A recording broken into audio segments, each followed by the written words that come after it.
Hello everyone, welcome to My Money Universe. If you are new to my channel, then you are welcome to this journey of achieving financial independence. Here you will see me learning new things, explaining to you the things that I understand, and also I will try to have some fun along with it.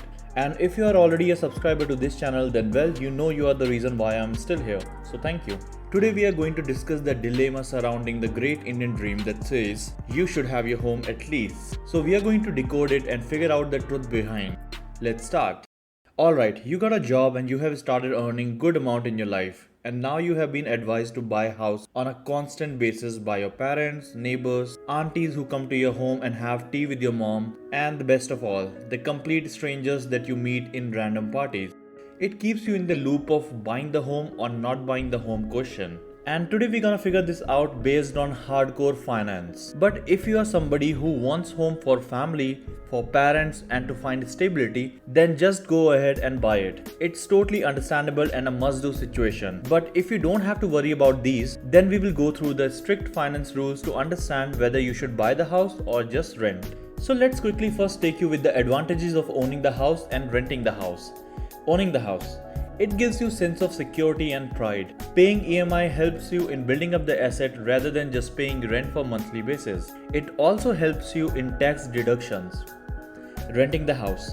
It does not overburden you with EMI payments, house tax and other legal issues that are part and parcel of property ownership. In the current scenario of hopping from city to city and sometimes even countries, renting seems like a logical solution. You get to save cash which can be used for investment and get higher returns. Tax deductions are available for renting too. Now the choice between renting and owning is a tough one. Only a careful analysis would help one to reach a proper conclusion.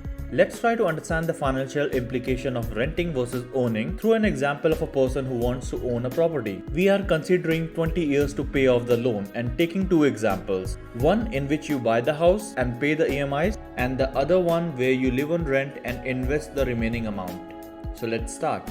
The first step is to calculate the capital needed to buy the house. We assume it to be 50 lakh. Yes, I know 50 lakhs is not enough to buy a flat in most of the places, but for the calculation's sake, let's assume it to be 50 lakhs.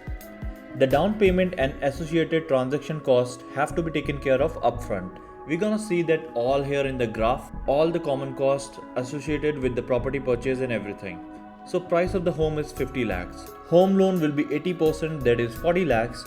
Down payment 20% is 10 lakhs. Now there are some other charges that come along with buying the house, like loan processing fees, deposit of the title deed, stamp duty and registration charges, amenities that come along with it like swimming pool, parking, etc. Tiny bit of interior work here and there, carpentry work, which brings the total cost of house from 50 lakhs to 59 lakhs 40,000 rupees. You can now pause the video and go through the charges. Some of these will change according to times or have already changed, but we are going with average situation here and not the special circumstances like COVID. Now with the annual growth of 8% in real estate, in 20 years the same house will be of around 2 crore 33 lakhs.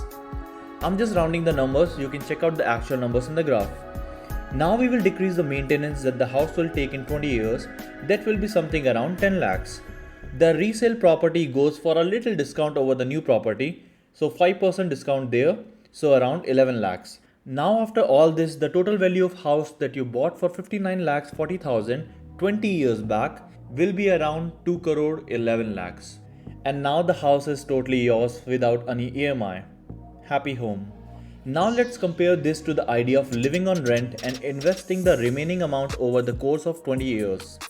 So we have two amounts to invest. First one is the down payment and the charges that we need to pay upfront for the house, which was 9,40,000, and the other one is the gap of rent and money saved by not having to pay EMIs. So EMIs minus rent. This is our second amount. Now when we see the annualized return of last 27 years of Sensex, we will get the return of around 14%. So here we will calculate lump sum investment return as 12%. Just to be conservative, and will take SIP as 14%. Now the rent for 50 lakh rupee house varies between 10 to 15,000. So we will take 12,500 as rent here. EMI for 40 lakhs at the interest of 8.5% will give us 34,713 rupees. By the way, soon I'm going to be making a video on credit score and why it is so important and how I'm planning to build it from the scratch. And for all of you who don't know much about credit score, that video will be very valuable for you guys. Okay, now let's see how the math looks like here.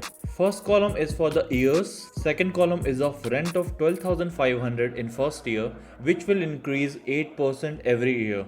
So you can see down below how it is increasing every year. Then third column is of EMI, that is 34,713 rupees. Fourth column shows the difference between EMI and the rent of that year. Remember, rent is increasing every year and hence the amount in this column is decreasing every year.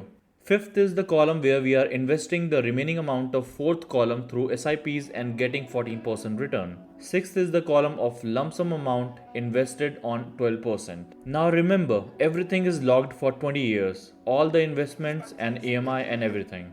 You can see how consistently the fourth column amount every year is coming down and hence bringing down the fifth column along with it too.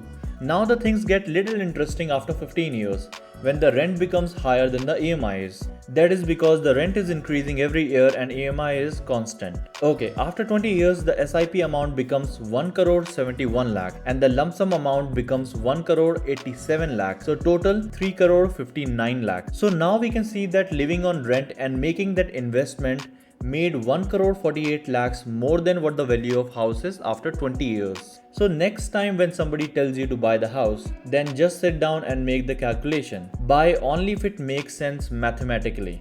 But if it's an emotional matter like buying home to find stability in life or buying it for your family, then all the calculations are useless. Go ahead and buy the house and get the stability in life. There is nothing more important than the peace of mind in this life. So what do you prefer? Buying the house or renting the house? Let me know in the comments below. If you liked the video, then please smash the thumbs up button to help me in growing this channel and subscribe for more videos to enhance your journey of finance. Like always, see you next time. My Money Universe.